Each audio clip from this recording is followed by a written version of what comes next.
The Halifax market since the pandemic and where we are in 2025 going into 2026. So this is our first time, my first time ever to have an agent panel in person, apart from during COVID time, which was kind of fun. So you guys all nervous today? Everyone's okay? It's my first foursome. You would, wouldn't you?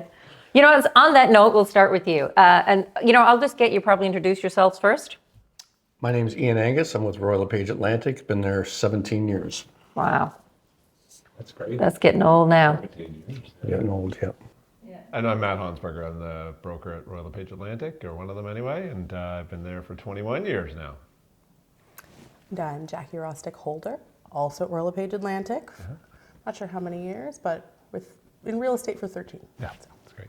Yeah, and I've been I didn't realize everybody was from Royal LePage. That's right, yeah. That's good, the biggest and the best. That's it. Okay, so let's talk about the pandemic era, Ian, and what was the single unexpected behavior shift that you witnessed from buyers and sellers during the pandemic surge? Like, what was the biggest thing that you would have seen? Biggest thing I saw was that buyers and sellers would see, well, mainly sellers would see their neighbor's house go for a crazy amount of money and instantly think that their house is worth exactly the same when no house is exactly the same. So Sure enough. So Jackie, when we talk about that, so the pandemic era, people were, cashing in, they wanted to sell because people were doing really good. Have you seen any type of shift right now in the market, for 2025 going into 2026 with behavior switching for sellers and buyers? I think in the case of people that need to sell their home to buy, there's a lot more planning, a lot more being mindful, because I'm going to sell my house really quickly might not be there. Even in the part of the market that is moving quickly, they're still a little bit more trepidatious to make that jump. Maybe they'll put the SOBP clause in, where before they weren't, because they were just so certain it was going to sell so quickly. So I think just a lot more planning. Even when they don't have a house to sell, the buyers are still getting more information. The urgency is not nearly what it was, and people are a little more mindful about the decisions. I would say they are as well. And Matt, when you were, you and I would have spoke, during the pandemic and whatnot, and, throughout that time, when did you start to see the market shift? Coming out of the pandemic, it was the summer of 2022.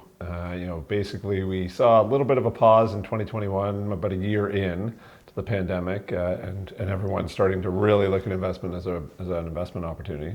Sure, real estate is an investment opportunity.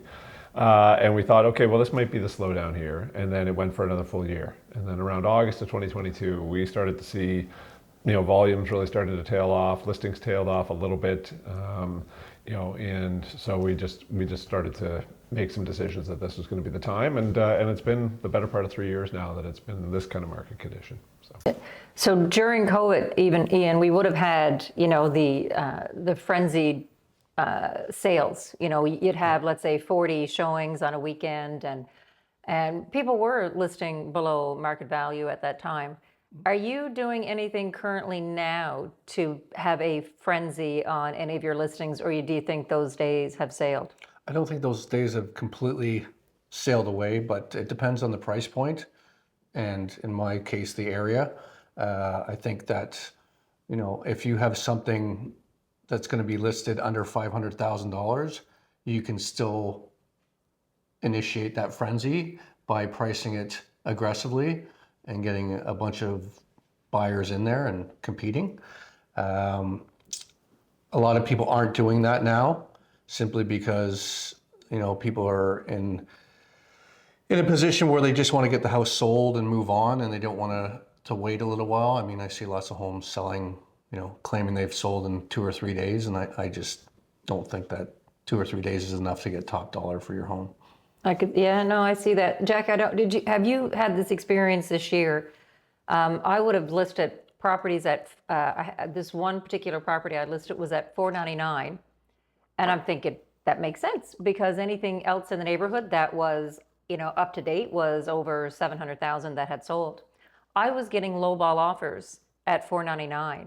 So have you experienced anything similar to that this year, or what's been your experience? I give a lot of talk to my sellers, and I give a layout of the market and how we don't have the lineup of buyers we do, and I make sure that whatever we're priced at, even if we're aiming for competition, we know that if we don't have those buyers, this is the price that we're at, and this is now the negotiating down from price.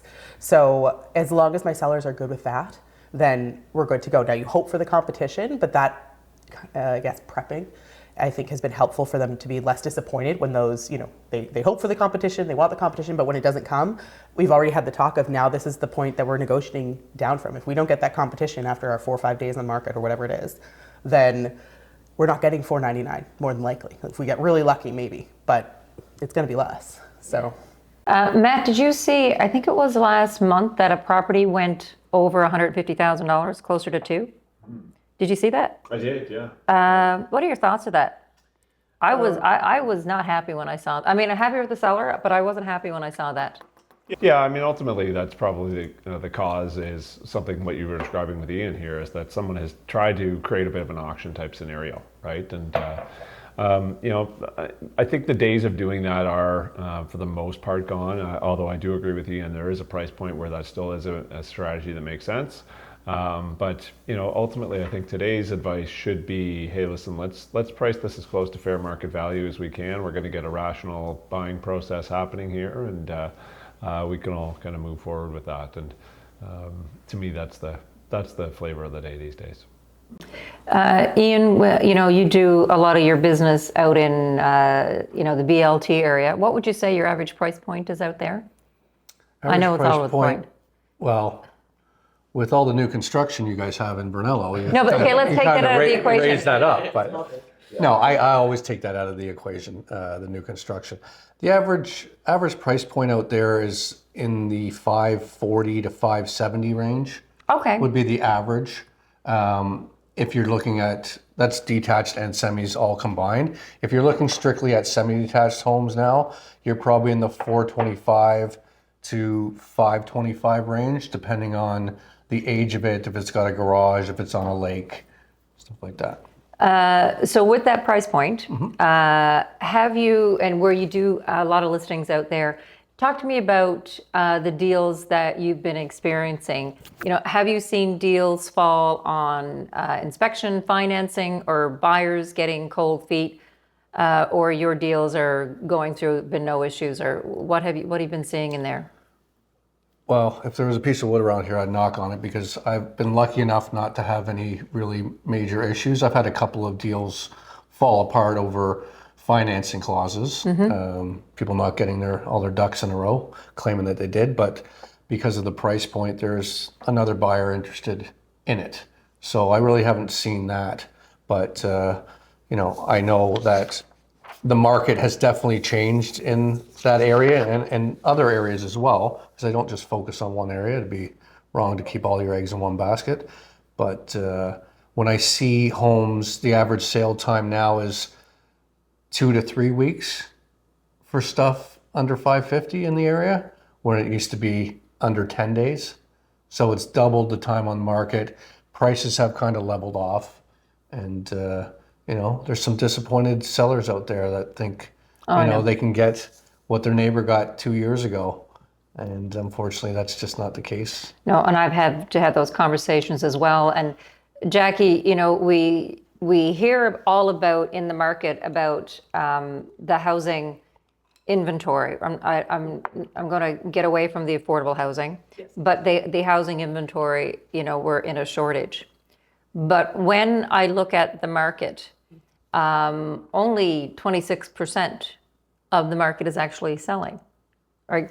So it's not a big. So with the products that you see, the new construction coming on the market, do you think that there's going to be a lull with new construction? It's hard to say. New construction, it's not like it's been booming since the pandemic. It experienced the same slowdown that the market in general has. I think something that new construction does have in the mid-market, where it's mostly priced, that resale maybe is hurting a little bit, or is that sellers were very spoiled for a few years. It didn't matter the condition of the house. need a new kitchen, need a new furnace, didn't matter. It was all selling. It was all selling quickly. Now that buyers are taking their time to evaluate, and they get to be a little bit more prudent about their decision, they go, okay, well, I could have this older home in, say, Portland Estates, but it's going to need, a certain amount of maintenance, certain amount of work, cosmetics coming up, or we could do a smaller lot, newer, same price point, a compromise on there, a little bit. So I think that it'll be interesting to see, I guess, would be my answer. Right now, I think that the mid-market and the resale actually might be more challenging than the price points in new construction because it's the same type of buyer in terms of capability. Matt, what are you seeing, in general at the office, for the sales that are coming in? What would you say is the most popular price point that's moving now? The one that moves the most quickly is still the first-time home buyer price point, but there's still lots of, as Jackie describes, new construction mid-market price point is still pretty brisk as well.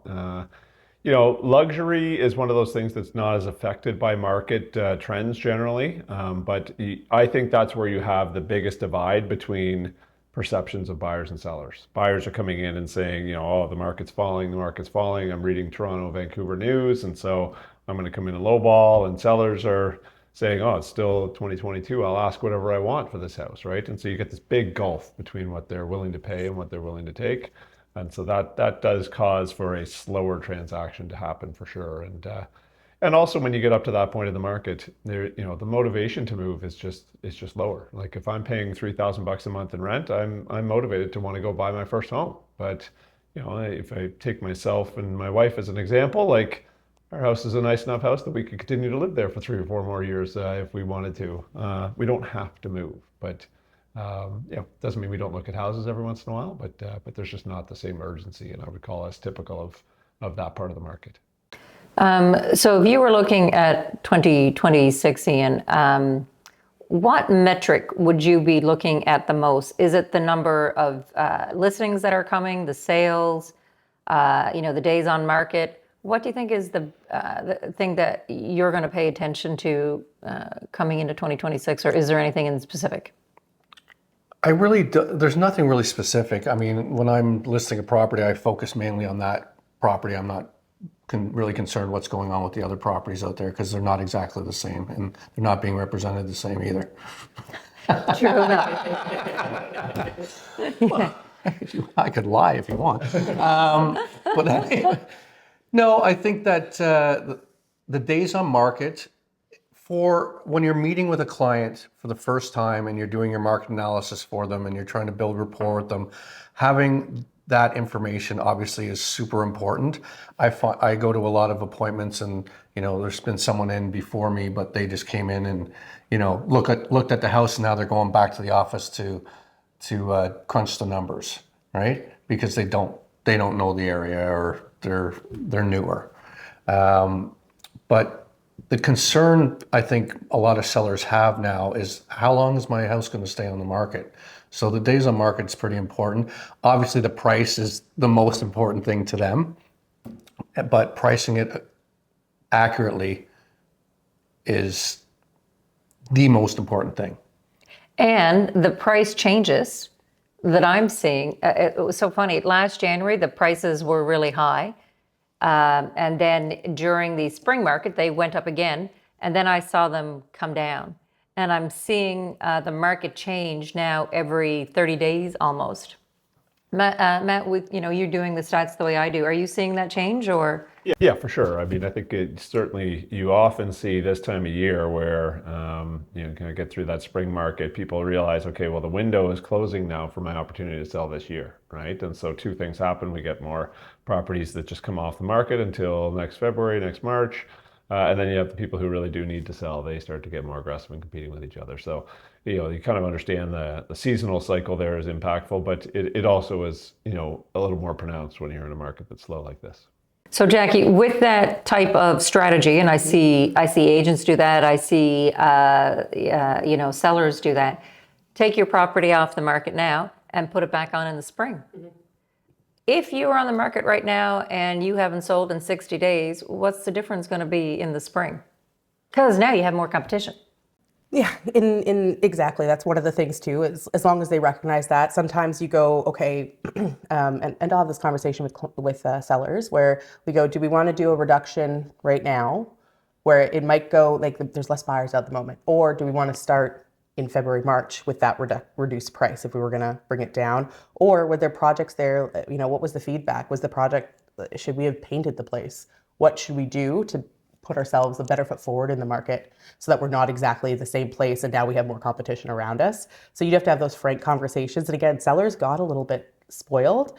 And even when you do those staging consultations and things too, sometimes they hold back because they're like, are people really not going to buy the home over paint or carpet? And yes, that very well may be reasons. It's just annoyances for buyers, or it's a reason that buyers see the pace and they go, maybe, but just don't have that reason to put pen to paper. So sometimes this is a good time to go, okay, you've got 3-4 months to kind of get it together, put together a better offering, and either go back at the same price or maybe even more attractive price so that you do stand out from the competition because something didn't work, right? And homes did sell, even though less homes, than in the spring sell in the fall. The fall is usually a pretty good market. So that's typically what we look at. And I sort of try and make a plan. Sometimes we put it also like exclusive so that if I hear, okay, someone's looking, and it's a good opportunity, then maybe we can make a connection in those quieter months too, but we're not actively marketing it. Matt, with the budget that was announced, last week or the week before last, and they talked about D&D doing better here in Nova Scotia. Do you think we'll go back to the ship start here frenzy? I don't think I don't think we'll get to that level, to be quite honest. I think that any good news that you get in the region around employment, population, just general economic activity is great for our region, right? And so, happy to see that, although, I don't necessarily like the reason why defense spending is going up. I think that it does benefit us in this area disproportionately. I think what we really need is a overall sense of consumer confidence to come back for us to see more interest in the housing market, right? There is just a general unease about everything that's going on in the economy. Even this latest government shutdown, you see we come out of that in the US, I should say, and you come out of that and markets react very negatively because they just haven't seen data for 50 days, right? They don't know what the jobs numbers are. They don't know how many people are getting laid off. They don't know, what's happening to the economy. So, nobody really talked about how that was going to impact, kind of market sentiment. I'm talking about stock market. But you wake up one morning and all of a sudden the stock market's down 800 points. You start to get a little skittish again, and you think, I'll just buckle down again for a little while, and I'm not going to make any big decisions. So, I think that our federal budget this year was actually kind of lacking in housing initiatives. I think that there's more that could be done there. And so I would like to see maybe a little bit more proactivity with respect to the federal government in that respect. So, I was a little disappointed with that, although the part that you're talking about certainly is good news for this region. Oh, absolutely. When I look at, so we had more homes listed this year than we did last year.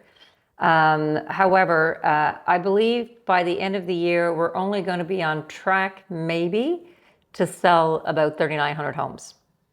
If I look at it. And speaking of that, I ran the stats for every month that was inputted today again, and the sold. And it's so funny, I can run the stats on Paragon, the backdoor to our MLS, and I keep getting different numbers every day, which I don't understand. But so right now we have 3,268 homes sold year to date. And now between that one number's wrong. 4,200 were sold. 4,200 last year, 3,200 as of right now. I think we'll probably finish around 4,000 homes, 3,900 to 4,000 single family homes. What do you think it would take? Because back in, let's say 2016, we had 4,200. 2018, we had 4,700. And nothing was really happening in 2018 that I can think of. And then in 2019, 5,400. What do you think it would take to get back consumer confidence here that we can get back to these numbers? Getting back to those numbers, if you look at the listed numbers, that's probably why we have the sold numbers, because there was that many listings. Like if you look at how many, 4,700 there, but there's sometimes close to 8,000 homes Yep. on the market, right? And now we're down to, We're at, so listed we have right now, so there's 5,453 inputted, and we have 3,898 sold. right? That's what we are right now, year to date. Yeah, so the percentage is a lot higher. Like you come down from you're in the 50s, and we're up to into the 70% selling percentage, which is decent, but will it continue? I mean, as Matt was saying, what's going on south of the border affects people's interests in their investments, and they're going to hold back and say, well, I don't want to make this big decision buying this new house or selling the house. I'm going to just stay put. But people still need to buy and sell. Yep. It's just the way it goes. And in this market, we're kind of insulated where every year you can almost guarantee there's going to be 4,000 to 5,000 sales. Yeah, 'cause it's always been on average. Absolutely. Regardless. It hasn't, I mean, the only spike we've really had, that was in 2020 when we had 6,200 homes sell. But you're right, it's been between, 4,000 and 5,000 homes every year since 2011. And I would say that 2018 was sort of an important year because we had been in a really harsh buyer's market for many years prior, since about mid 2012. So 2018 is when we started to be a little more level on the things that were selling. Now there was stuff that was sitting forever, and some things have been in the market for literally years. But because by 2019, that's when we hit our seller's market before COVID, right? We were already in. We were around, I think we were probably around balanced in 2019. 2019, fall 2019 is when we started to have that's when people started to put the competition dates on. That's when we started to see things go over asking. Now, not a lot. I remember a specific property, Scott Moulton and I were sitting in our office together, and it was October 2019. And we, everything was going a little bit over asking, like 5,000, 7,000, not much. But there was one that went 30,000, and we were like, oh my God, 30,000 over asking. We had never heard of it, never saw it. Now it's like, that's child's play. Yeah, Well, from what we've seen since then. But that was sort of, so I do think 2018 was sort of a bit of a stepping into that more stable market from being such a harsh buyer's market. Yeah, I mean, you look at 2018, your numbers here, you went 59, 65% selling, then 78% the following year, then 90%, then 94%. And we could never keep the 90% selling percentage up. No. And then we dropped down to 77, 70, and now it'll be in the 70s until if we ever get back to the inventory numbers that we had in 2011 to 2017, which I don't see ever happening. No, because that was a lot, like 8,000 homes. 8,000 homes, yeah. I don't see that happening. But what this doesn't take into account, which is interesting, Matt knows, I started looking at the stats differently in June, because this all looks really good. I mean, you have 4,400 homes last year and 3,200 of them selling for 74% of inventory selling. Mm-hmm. But it never looked at what was already on the market, right? That's the key that has been missing, I think, in all of this. So that's why I can tell you, well, only 26% of the inventory is selling. Right. And the days to sell is inaccurate as well, because if it was on the market and then taken off the market and relisted, then how many days was it actually really on the market I know. versus what they're claiming it was on the market for, right? Yeah. So, I think one of the big things that you could probably overlay on top of those numbers for yourself would be looking at the population of the city as well. Like if you start to think about, what happened during sort of 2014 through 2019, you had a new mayor, an aggressive city council who were out looking for businesses to open in Halifax, right? And by 2018, we were growing in the region here by like 30 to 40,000 people a year. And people buy houses and people need to live places. And so we were definitely seeing increased demand as a result of that population pressure. We're not seeing it right now as much, but if you see that resume, then you're definitely going to see those numbers tick back up in terms of the number of sales. So to end it off, Jackie, if you had to give someone purchasing new construction advice this year for 2026, what would it be? Buy two. Close before Christmas. Yeah. We talk. No, I would say like right now there's options out there again. The same thing as I would say in the resale world is take a look what's out there, make sure you find a fit that makes sense. Look at the communities. It's not just one community, there's several in the city, and I think that there'll be more added to that. So take a look what the options are. In new construction, I think it's also important that you're dealing with someone if on the representation side or that knows about new construction. Seems silly, but if the agent that you're working with, assuming you are working with an agent, has not done it before, maybe maybe think about that. On a different note, Matt, if you had to give an agent advice going into 2026, what would it be? The markets like these are professionals markets, right? And I'm fortunate to be sitting here with three of the best in the industry right now. And it's why, in a market like this, you guys will continue to do well. So if you're asking me what advice I'd give to an agent, it's just similar to what Jackie just kind of intimated towards, which is you really have to know your stuff because people are looking to you for advice more than ever right now. It's not hard to read what was going on in the market in 2021. Houses were going straight up in price. If stocks go straight up in price, everyone looks like a genius because you just buy, right? And then you're going to be fine. It's in these kind of choppy markets where there's transition that you really need great advice. And so if you're an agent and you're not paying very close attention to what's going on in the neighborhood that you're working with people in, you don't know your numbers, you don't know the process, you don't know how to help people through, a complex transaction, you better go figure it out or else you're going to get spit out pretty quickly. Ian, what advice would you give to a buyer? Because people think that the rates are going to go down, and I don't think that they will be going down enough to make an impact. What advice would you give to a buyer? Well, for buyers, don't wait for the rate to go down because as soon as the rate goes down, then a new pool of buyers jump into that pool, and now you're competing with people and you're going to spend more money. The difference between a competing offer purchase versus a 1/4 or 0.5% in a mortgage payment, they balance themselves out. So Yeah, it's so true. don't wait. No, I agree with you. Don't wait. I mean, I looked at the stats, not as in detail as you do, but I do look at the stats on a regular basis, and you just see from 2020, like the cost of housing, like what the average price was. You can see it right there. It's just continuing to go up. Regardless of the percentage of that's selling, the price of homes, the average price is going up every year. And will it go up again in 2026? Possibly. I think it'll probably stay flat or maybe a little bit lower than the average for 2025. Yeah, it's hard to say. I mean, as of today, or as of 2024, it was 560. That was the medium. Now I have the average at 638. I would need to get what the medium is because the 638 I think is a bit high. Yeah, so I don't see it. Yeah. But great advice nonetheless. So I want to thank you all. I mean, I know you had to drive all the way out here to Bedford today. It was, I don't know if you got lost or anything, did you? I didn't get lost out here, but the traffic is horrendous in West Bedford. I know I had to come from the I would south recommend side of Bedford to the west side of Bedford. Timberley and Brunello Estates.